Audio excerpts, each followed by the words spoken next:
안녕하세요. 이번에는 비영리에 대한 것이 어떤 것인지, 또 비영리 법인은 어떤 것인지 한번 생각해보는 시간을 갖는 게 좋을 것 같습니다. 자, 여러분은 비영리 법인과 영리 법인, 또 비정부 기구, 이러한 기구들 어떻게 생각하십니까? 예를 들면 NGO, 또 NPO. 자, NGO하고 NPO하고 어떤 차이가 있을까요? 예, 혹시 생소하신 분들 있으실까봐 조금 더 부연 설명하면 NGO는 뭐죠? Non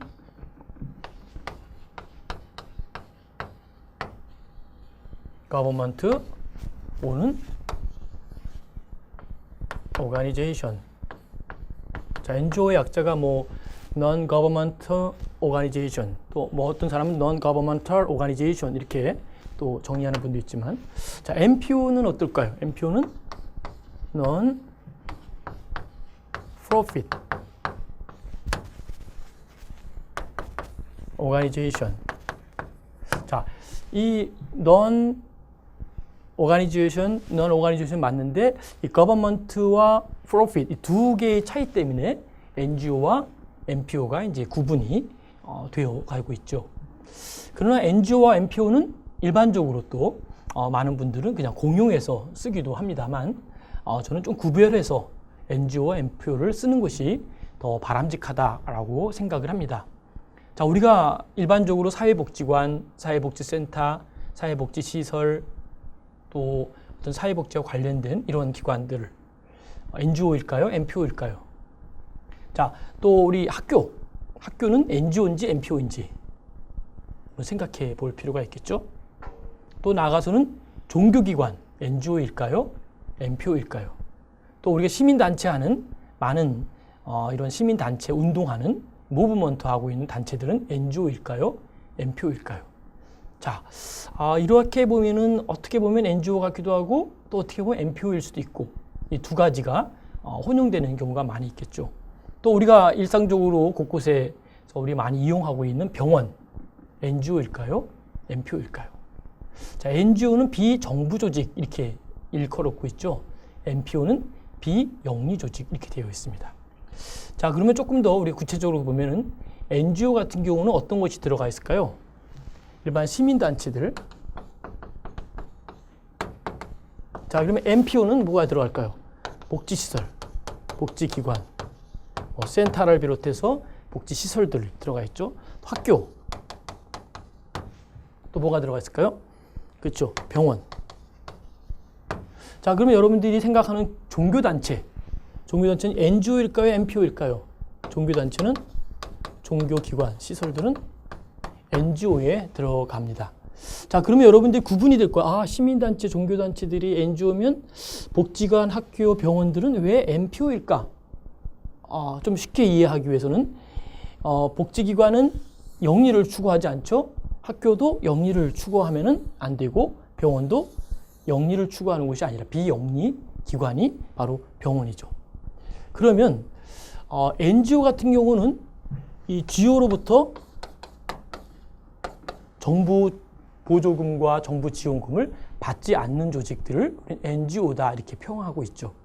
근데 조금은 이제 혼용돼서 일반 비정부 조직들도 정부로부터 지원금을 받은 적도 있고 받아가는 경우도 있기 때문에 이 부분은 조금 약간 좀 혼합되어 있는 부분도 없지 않아 있겠습니다만, 일반적으로 NPO 같은 경우는 정부의 보조금을 지원받고 있죠. 보조기관, 복지기관, 학교, 병원들도 국가의 일부 기구, 기금을 받아서 활용하고 있습니다. 자, 그렇다고 본다면 이제 우리가 생각하는 비영리 조직은 뭘까요? 나름대로 어떤 지역사회와 시민들과 국민들을 위해서 무엇인가 기여할 수 있는 그러한 조직들, 단체들, 그러한 하나의 협회들, 이런 단체들이 비영리 조직이다라고 보는 것이죠. 자, 그러면 비영리 단체와 영리기관 간에 가장 상이한 점이 있다면 어떤 것일까요? 예를 들면은 비영리 단체는 영리 기업보다 훨씬 더 많은 대내외적인 뭘 갖고 있을까요? 네트워크를 갖고 있습니다. 이 NPO는 네트워크. 영리기관들은 어떤 면으로 보면은 자기들과 영리적인 기관들과 네트워크를 갖고 또 그거를 더 긴밀하게 공고히 여기면서 그걸 통해서 비즈니스를 해가고 있다면 비영리 조직들은 그런 것보다는 더 좀 방대한 그러한 조직으로 NPO가 활동하고 있다라는 것이죠.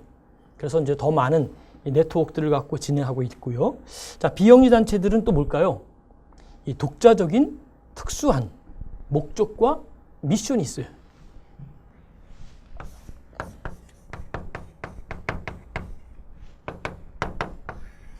비영리 조직의 특징이죠. 비영리 조직의 특징, 미션이 있다. 미션. 물론 일반 영리 조직에도 미션이 있죠. 그러나 뭔가 좀 그 나름대로의 기관이 갖고 있는 미션들이 있습니다. 예를 들면 월드 비전의 미션, 또 굿네이버스의 비전, 뭐 나름대로 뭐 여러 가지 그 NGO 단체들이 NPO 단체들이 만들어진 기관들은 나름대로 뭔가의 그 미션들이 있어요.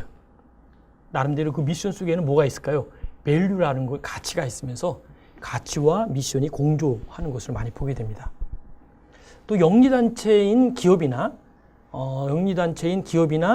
또 그 정부가 수행하는 것과는 좀 다른 일들을 수행해요. 정부가 하는 일도 아니고 영리단체들이 하지 아니한 그러한 사각지대에 있는 소외된 자들, 또 남들이 돌보지 않은 일들, 남들이 어떻게 보면 관심을 가질 수 없는 일들을 중점으로 활동하고 또 그 일을 통해서 일하는 것을 보게 되는 것이죠. 또 무엇보다도 그들은 뭘 원하냐면 변화되는 한 인간을 추구하는, 다시 말하면 사람을 변화시키는 전문 하나의 직업 단체 조직이 바로 NPO다라고 볼 수 있는 거죠. 다시 말하면 사람을 변화시킨다. 뭔가 뭐 기계를 통해서 제품을 만들어내고 생산품을 만들어내고 어떤 기업을 크게 만들고 변화시키는 이런 것이 아니라 변화된 한 인간을 추구하는 뭔가의 또 다른 의미를 갖고 있는 이런 부분들이 바로 이런 NGO 기구다라고 하는 것이죠. 이제는 영리라는 것을 넘어서 비영리 조직으로 넘어가야 된다는 것이죠. 영리를 넘어서 비영리로서의 복지 경영을 하는 것이 필요하다라고 하는 것이죠. 그래서 이제 사명감이 없는 비영리 조직은 무가치하다. 사명감. 사명감은 곧 밸류입니다. 사명감이 없다면 가치가 없는 것이고, 가치가 없다면 사명이 없는 것이죠. 이러한 NGO 조직은 필요 없다는 것이죠. NPO는 반드시 이러한 미션과 밸류를 같이 갖고 있어야 된다는 것이죠. 자, 우리는 사회복지 쪽에 종사하는 또 사람들이라고 한다면 또 사회복지에 꼭 종사하지 아니어도 사회복지와 관련된 네트워크 속에 있는 사람들이라고 한다면 우리는 한번 되새겨 봐야 될 겁니다. 내가 진정 소셜 웰페어로서 진정한 참된 의미로 내가 이 일을 하고 있는 것인지, 또 이 일을 통해서 내가 과연 어떠한 작업을 하고 있는 것이고, 또 이 일을 통해서 내가 무엇을 하고 있는지, 또 내가 하고 있는 이 미션이 과연 바람직한 소셜 미션으로 내가 하고 있는 것인지 한번 되새겨 볼 필요가 있다라는 것이죠. 이러한 끊임없는 뭐가 필요할까요? 사회복지에서는 리마인드가 필요해요. 끊임없이 내가 복지 경영을 한다. 이 복지 경영에 내가 올인하여 내가 무언가를 만들어내야 되고 뭐라 이끌어내야 되고 새로운 비전으로 만들어가야 된다.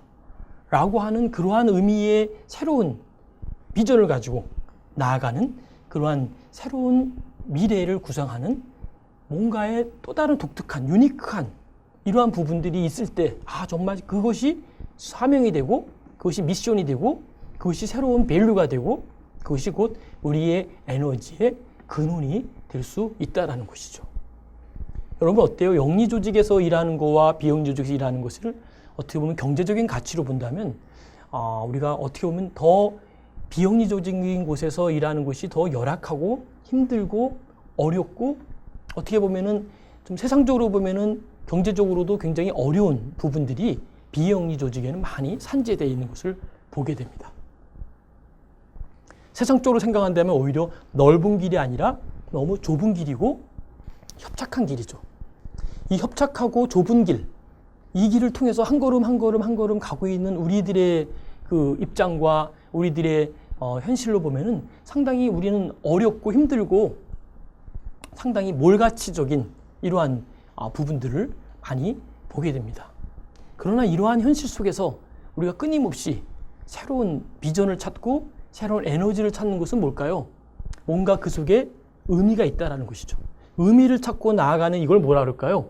이것은 하나의 비전이다라고 합니다. 비전. 그래서 비전을 잃어버리면 우리는 사실 곤두박질 칠 수밖에 없다는 것이죠. 비전을 끊임없이 찾아야 돼요. 비전이 없으면 비전을 만들어서라도 또 다른 비전을 만들고 그 비전이 또 희석되고 또 이루어지지 않으면 또 다른 비전을 만들고 또 다른 비전을 만들고 끊임없이 새로운 비전을 만들어가면서 한 걸음 또 한 걸음 또 한 걸음 나아가는 것이 중요한 우리의 과제가 된다라고 볼 수 있는 것이죠. 이제 우리는 다시 한번 우리 스스로 우리의 것들을 찾아봐야 됩니다. 내가 과연 비전이 있는지. 비전이 없는 사회복지, 그들은 정말 힘들게 됩니다. 비전도 없고 밸류도 없는데 거기에 경영적인 것이 들어가 보면 어떤 것이 생길까요? 자칫 혼용돼 버려서 복지와 경영이 혼합돼 버려가지고 오히려 순수 복지를 오염시킬 수 있다는 것이죠. 이것은 오히려 복지 경영을 오히려 좋아하고 만들고 새로 이끌어가는 게 아니라 오히려 복지의 경영이 안 들어간 것이 더 좋을 수도 있을 거라는 것이죠. 그래서 우리는 끊임없이 생각해야 될 것이 우리의 순수성과 우리의 가치관들을 우리가 어디까지 회복시키고 어디까지 또 만들어야 될 것인가. 여기를 끊임없이 고민을 해야 된다는 것이죠. 이것이 우리의 이제 고민이고 우리의 가치고 우리의 작업이 되어야 된다는 것이죠. 이제 한번 생각해 봅시다. 우리의 가치와 우리의 비전이 어디까지 왔는지. 자, 그러면서 우리가 이런 미션을 진행하는 데 있어서 나름대로 우리는 미션을 진행할 때 좀 더 실행 가능하면서도 구체적으로 만들어야 된다는 것이죠. 가끔 우리 미션을 보면서 우리 고민하는 것이 뭐냐면요. 너무 높은 비전을 세워놔요. 이 사닥다리 타고 올라가기가 너무 힘들어요. 너무 가히 인간으로 할 수 없는 그런 높은 경지를 놔두면 이걸 추구하기가 힘들다는 것이죠. 그래서 우리가 생각할 것은 구체적이고 그리고 중요한 것은 실행 가능한 것을 해야 된다라고 하는 것이죠. 자, 여러분 이제 좀 새로운 비전과 미션을 갖고 진행하기 위해서는 몇 가지의 과제와 절차가 필요합니다. 자, 첫 번째 필요한 것이 구체적이어야 된다. 추상적인 것은 잘못된 것이죠. 추상적인 것은 목표로 세우기가 참 어렵습니다. 구체적이고 그리고 분명한 목표 수립. 이런 것이 전제가 되어야만이 나름대로 미션을 가질 수 있고 비전을 가질 수 있죠. 그 다음에 필요한 것이 실천이라는 프랙티스. 실천이라는 것이죠. 프랙티스와 반드시 평가라고 하는 실천과 평가, evaluation, 이 두 개가 함께 되어야 된다는 것이죠. 실천적인 것도 있어야 되고 반드시 평가도 있어야 돼요. 그래서 practice와 evaluation이 같이 공존할 수 있는 그러한 목표와 목적을 가져야 된다는 것이죠. 자, 그러면 어떤 것일까요? 실천하게 되면 실천으로 끝나는 게 아니라 반드시 evaluation을 통해서 잘 되어졌는지, 또 안 됐으면 왜 안 됐는지, 또 무엇 때문에 안 됐는지 잘 점검을 해야 돼요. 그 다음에 어떻게 될까요? 이거를 잘 안 된 것들에 대해서 재평가하면서 피드백을 가져야겠죠. 피드백을 통해 가지고 다시 이 목표 수립을 하고 구체적이고 정확한 목표를 가지고 또 전달하는 겁니다. 이렇게 계속 순환되면서 프로그램을 연결시키고 비전을 만들어 가야 된다는 것이죠. 그러면 작년보다 올해, 올해보다 내년, 내년보다 그 후년이 더 좋은 프로그램들이 하나씩 만들어질 수 있을 거라는 것이죠. 이제 우리는 새로운 비전과 꿈으로 나아가는 그러한 디자인을 해야 됩니다. 뭔가 새로운 디자인을 자꾸 만들어야 돼요. 디자인은 어디서 나올까요? 뭔가 디자인한다. 디자인하기 위해서는 반드시 비전이 필요해요. 비전. 비전을 가지면 반드시 디자인이 나오게 돼요. 디자인. 아, 이렇게 만들어야겠구나. 이렇게 만들어야겠구나라고 하는 디자인이 나오면 비전을 통해서 나오는 거고, 디자인으로만 가고 끝나면 안 되겠죠. 디자인은 또 뭘 해야 될까요? PP라고 하는 프로그램을 어떻게 될까요? 플래닝하는 작업이 필요해요. 그래서 이 PP라고 하는 프로그램 플래닝을 통해서 푸시를 해서 이 프로그램이 진행될 수 있도록 만들어가는 것이죠. 그러니까 이 플래닝 작업하는 이 플래너가 참 중요해요. 그래서 저는 이 사회복지사는 웰페어 플래너다. 플래너. 이 기획자라는 말이 참 저는 중요한 말이다 생각이 들어요. 심지어는 어떤 말을 좀 제안하고 싶으냐면 소셜 워커라는 말보다 소셜 플래너, 사회 기획자. 소셜 워커 이렇게 하다 보니까 사회 사업가 이렇게 하다 보니까요. 워커라는 의미는 어떤 뜻일까요? 일하는 자들이에요. 워커. 일하는 사람들. 그러니까 사회복지하는 사람들 그냥 일만 열심히 하면 사회복지사다 이렇게 생각을 일반적으로 하고 또 스스로 소셜 워커라고 하는 걸 그렇게 자부하고 많은 일을 해야만이 아 내가 사회복지사로서 일을 했구나 이렇게 스스로 자아가 스스로 그렇게 정체되고 그렇게 스스로를 아이덴티파이 시키는 경우들이 종종 있다는 것이죠. 그러나 소셜 워커들은 소셜 워커가 앉아서 일만 하는 게 아니라 물론 액티브하게 하는 활동 여러 가지를 다 무시하는 게 아니라 우리는 조금 더 광범위한 의미로 매니지먼트적인 의미로 매니저 역할로서 플래너 역할을 하는 것도 중요하다는 것이죠. 그리고 소셜 플래너라는 그러한 개념을 갖고 있다면 소셜 속에 웰페어라는 개념도 들어가고 뭐 메디칼이라는 단어도 들어가겠고 에듀케이션도 들어가겠고 많은 것들이 소셜 속에 들어가 있죠. 소셜 네트워크를 매니지먼트 할 수 있고 웰페어 할 수 있도록 또 그것을 플래너 할 수 있는 이러한 좀 종합적이고 입체적인 그러한 멀티플레이어를 좀 하자라고 하는 것이죠. 다시 말하면 너무나 심플하게 단순한 역할들만 갖고 있다 보니까 이 많은 사회복지가 이런 느낌이 드는 거예요. 사회복지가 예를 들면 뭐 아동이 있고 청소년이 있고 노인이 있고 장애인이 있고 많은 사회복지 영역들이 있죠. 이 영역들이 좀 각자 따로 진행되고 있는 느낌들을 종종 본다는 것이죠. 한 커뮤니티 속에서도 커뮤니티라고 하는 한 예를 들면은 이 인천이라는 영역을 볼까요? 인천이라는 영역을 보면은 인천에 있는 노인복지관, 장애인복지관, 종합사회복지관, 또 아동복지관, 또 청소년 수련관, 그렇죠? 또 요양원, 또 뭐 실버센터, 뭐 지역아동센터, 뭐 재가센터, 뭐 각가지 많은 수십 개의 센터들이 막 연결돼 있어요. 이 연결돼 있는 그런 가운데 또 이제 지원하는 체계 공동모금회도 있고 공공기관의 시청도 있고 구청도 있고 각 기관에 또 포스트들이 연결돼 있죠. 그러니까 이러한 모든 것들이 막 엉켜져 있는데 이 전체들을 우리는 볼 수 있는 웰페어 플래너의 기능을 가져야 되지 않겠느냐. 그래서 전체를 바라보는 거죠. 전체를 보면서 아 웰페어 플래너가 이런 거구나. 또 이러한 것 속에서 웰페어 플래너가 만들어져 가고 있구나. 이러한 좀 새로운 디자인으로 만들어 가야 된다는 것이죠. 그러기 위해서는 우리 끊임없이 어떤 실천과 평가, 그 다음에 어떤 재검토 이런 모든 것들이 하나씩 연결되어야 된다는 것이죠. 그래서 이제 좀 이런 전체적으로 볼 수 있는 웰페어 플래너가 프로그램 플래닝까지 할 수 있고 이 프로그램 플래닝이 다시 한번 이제 가동이 돼서 프랙티스와 이밸루에이션으로 연결되는 이런 프로세스를 하나의 영역에서 너무 마이크로적인 부분만 보는 게 아니라 좀 이제 전체를 마이크로와 매크로를 같이 봐야 된다. 그러니까 우리가 항상 보면은 어떤 사람은 매크로만 봐요. 그래서 거시적으로 너무나 뭐 정책이 이렇고 뭐 소셜 액션이 이렇고 뭐 어떤 이런 정치적인 이런 부분에서 큰 거시적인 어떤 것만 본단 말이에요.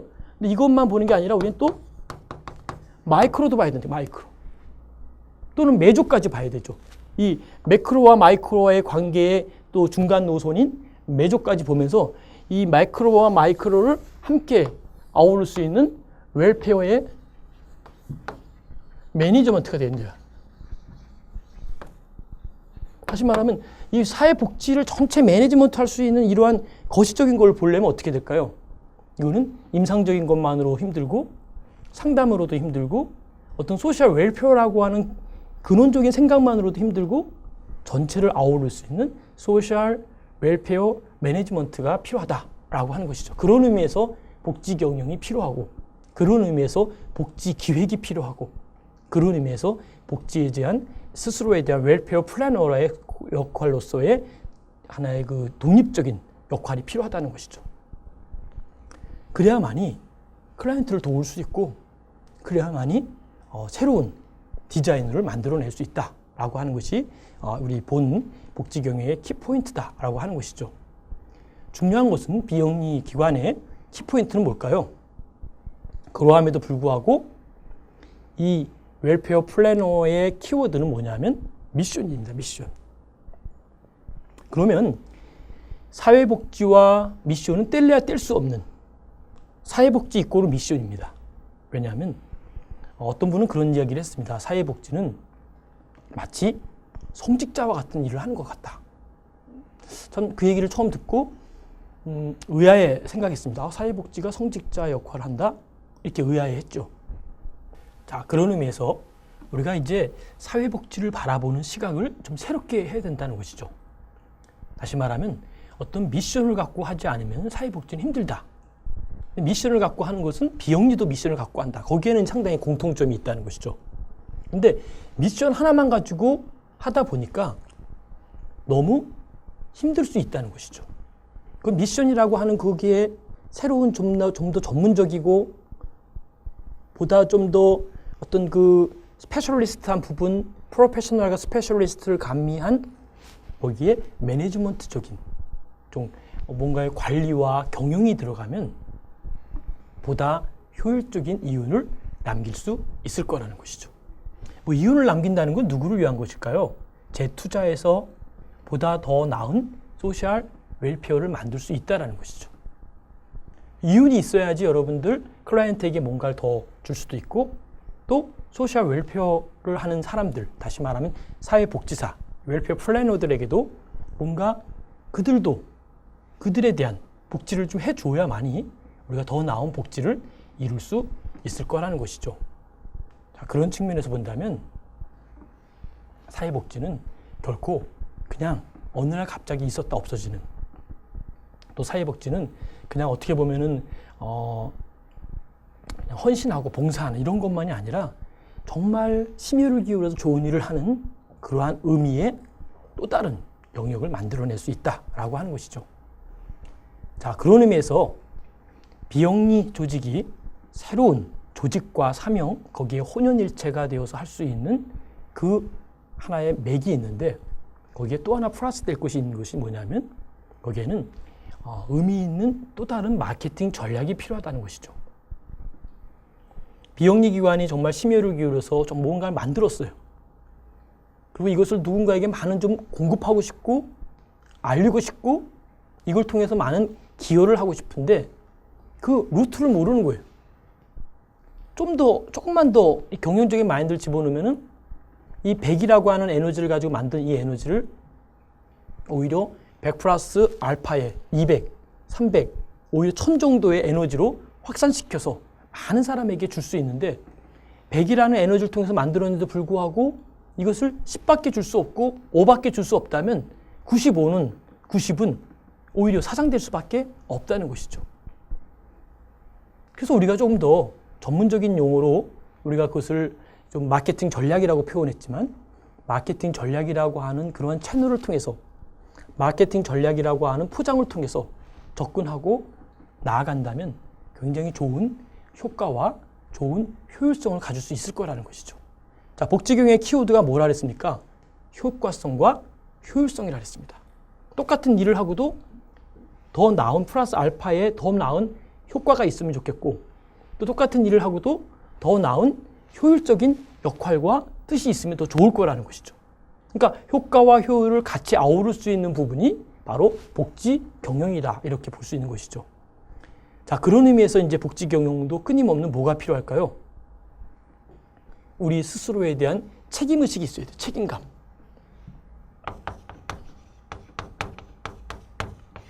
자, 우리 비영리를 하는 사람들이 이 책임감이라고 하는 영역을 꼭 갖고 있지 않으면 클라이언트에 대한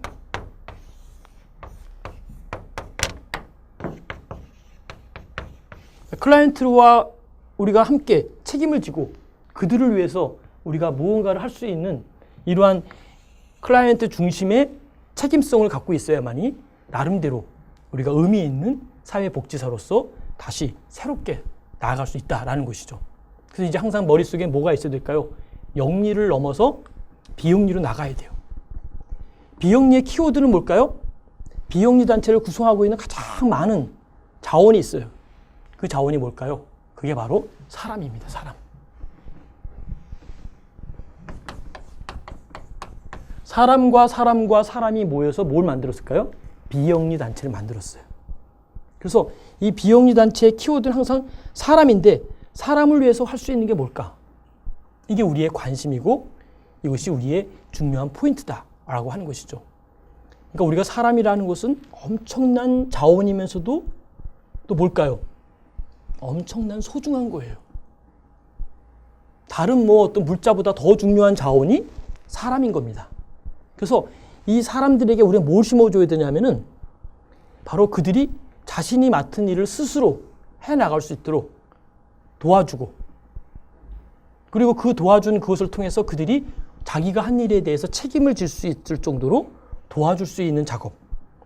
그래서 우리는 그 민간 단체인 자원들을 해결하고 연결하고 도와주기 위한 하나의 섹터를 만들어야 된다는 것이죠.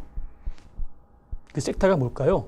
바로 NGO 섹터일 수도 있겠고 그 NGO 섹터를 우리는 가리켜서 제3의 섹터다 이렇게 말하죠. 자, 제1 섹터는 뭘까요? 제1 섹터는 중앙정부와 지방자치단체를 우리는 제1 섹터라고 합니다. 자, 제2 섹터는 뭘까요? 바로 민간의 기업들을 제2 섹터다 이렇게 얘기를 하죠. 제3 섹터는 지금 말씀드린 대로 바로 NGO 기구와 같은 이러한 비정부 단체, NGO 단체들이죠. 그래서 우리는 제1, 제2, 제3 섹터가 있다라고 하는 것이죠. 자, 그런데 제4 섹터가 있어요. 제4 섹터는 뭘까요? 바로 이 비영리 조직들을 발전시키게 하는 촉매제의 역할을 하는 것. 이것이 바로 비영리 조직의 촉매제. 그래서 제4 섹터다 이렇게 이야기를 하는 것이죠. 자, 그래서 우리가 이제 1섹터, 2섹터, 3섹터, 4섹터가 있는데 이러한 모든 것들을 아우를 수 있는 이런 걸 연결시켜주고 활성화시켜주고 또 그로 인한 새로운 것들을 만들어갈 수 있는 이러한 조직이 바로 비영리 조직이다. 그리고 비영리 조직을 연결할 수 있는 것, 이 연결하는 이런 부분들이 과연 뭐냐? 바로 복지 경영이다. 이렇게 좀 연결을 가지시면 좋을 것 같습니다.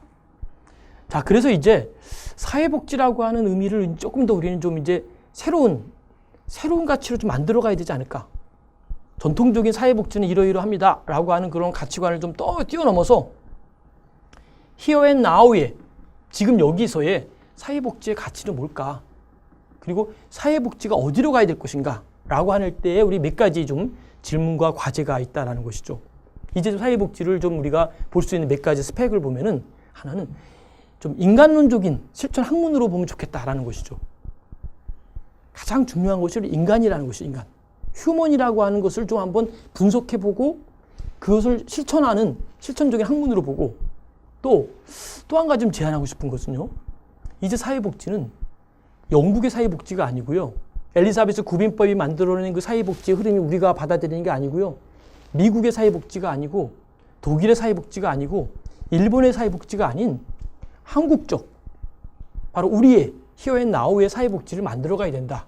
여기에도 이제 복지 경영이 깊이 관여하고 책임을 져야 된다라는 것이죠.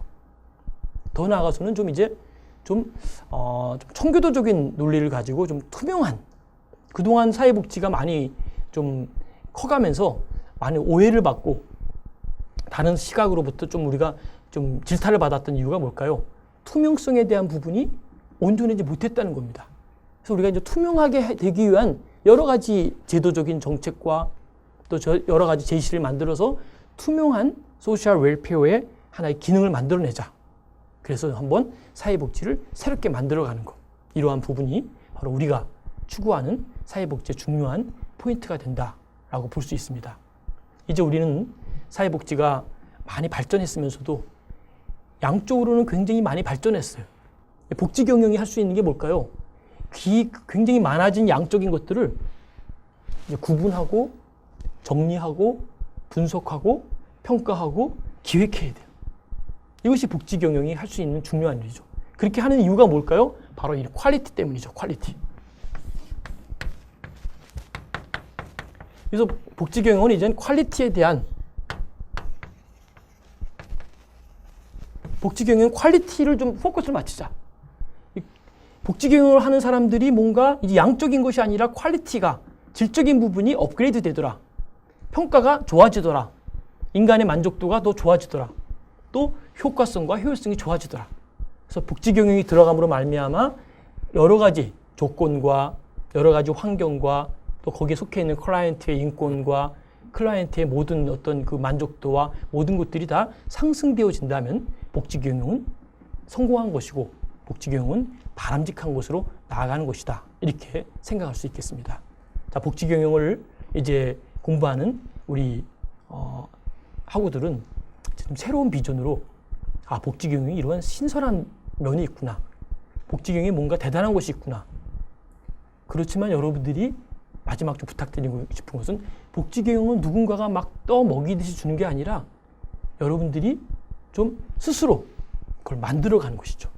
스스로 여러분들이 내면을 좀 내공을 쌓고 스스로에 대한 점검을 하고 스스로에 대한 매니지먼트를 하고 스스로에 대한 바라보는 시각을 길러내는 그러한 소위 복지 경영의 근육을 길러내는 그러한 마음으로 한번 접근하는 그러한 시간이 되면 좋겠다 싶습니다. 이번 시간은 여기까지 하도록 하겠습니다. 수고하셨습니다.